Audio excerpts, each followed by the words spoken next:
Sutabind компани 5050 номерын нийтийн тээврийн том аврал автобус өчигдөр 3-4-р хоороолын эцэст ноцтой асал гаргажээ. Ингэхдээ замын гэрчлэгийг давж автобусны буудлын дээрх сарвт саналыг мөргсөн бөгөөд Ости улмаас 2 хүн мөртөж гэмтэл согсуудлын үндэсний төвд хүргэгдсэн байна. Өнгөрсөн жилээс ихтэй сургуулиудын оюутныг зуны амралтаар нь цэргийн алба хаалгах оюутан цэрэг хөтөлбөр хэрэгжиж эхэлсэн юм а.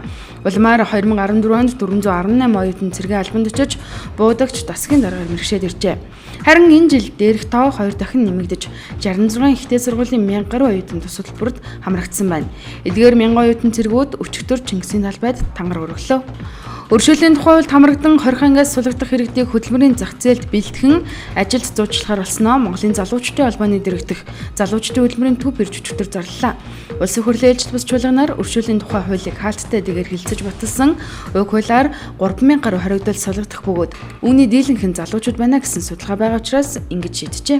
Нийслэлийн засгийн хөрөнгөөр 14 сургууль цэцэрлэгийн зохицолборыг энэ онд ашиглалтанд оруулахаар ажиллаж байна. Одоогоор 14 зохицолборын 3-аас 4-ийнх нь ажил удааширчээ. Харин үлдсэн зохицолборын ажил 80%-аас дээш хувьтай үргэлжилж байгаа талаар өчтөр нийслэлийн засаг даргын орлогч Очир бод зохицолборуудын ажлын явцтай танилцах үеэрээ сэтгүүлчдэд мэдээлсэн байна. Улсын хурл яагаад өршөөлийн тухай хуулийг хаалттай хилцэж батлав, хинхэн өршөөгдөж байна, хэний эрх ашигыг илүүд үзүүгчлэн олон асуултын яриг нийгэм хайж байна. Тэгвэл өчтөр дээрх асуудлаар улсын хурлын гишүүн Бацаандам Болд оюун гэрэл нар сэтгүүлчдэд тайлбар хийжээ.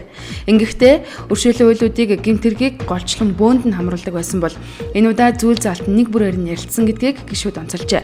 Тодорхойлбол зандалчлах гэдэг зүйл заалт нь өршөөлт хамрагдах боломжгүй байсан ч анх удаа хийсэн галт зэвсгийн хэрэг гэдгээрээ галамжтай холбооны тэргүүн мөнх хоёр өршөөгдөх хүмүүсийн жагсаалтад багтжээ. Мөн ерөнхийдөө дасан алтан хуйгийн ахлах зөвлөг асан ганс үх засгийн газрын хэрэглэх газрын дарга асан Дэнзэн нарын хэрэгч зүйл заалтын хувьд өршөөлт хамрагдсан тухай мэдээлсэн байна. Монгол улсын эрхлэгч Илбэг Дорж өчигдөр өөрийн Facebook хуудаснаа өршөөлийн тухай хуулийн талаар үзэл бодол илэрхийлжээ. Тэрээр улсын хурлын хаалттай хуралдаанаар өршөөлийн хуулийн эцсийн илцүүлгийг хийсэн байна. Авилга авсан албан тушаалаа ургуулсан, хэтрүүлсэн, хууль бусаар хөрөнгөцсөн, төсвийн мөнгөний хөрөнгийг зориултын бусаар зарцуулсан. Иргэдэг залсан этгээдүүдийг өршөөх нь буруу. Мөн ийм гэмтэр үйлдсэн байж болох үндслээр шалгагдаж буй албан тушаалтнуудыг өршөөлт хамруулж болохгүй. Өршөөлийн хуульд төрийн бодлого зарчим тусах ёстой. Өмнөх алдаанаас авсан сургамжаач тусгах учиртай. Түүнээс бус хууль тогтоогчдын бүрэлдэхүүнд багтсан явц бүлэглэл, хууль завшихыг санаархагч гэмтүүлэлтээ халахлахыг хичээгчд тэдний гар хөл болгочд хамсаатнуудын ил дал хувилдаан хүсэл сонирхлын жагсаалт байж болохгүй. Энэ байдлыг улс орны бодлого тодорхойлогчд улсын хурлын гишүүд өөгшүүлж урамшуулж болохгүй.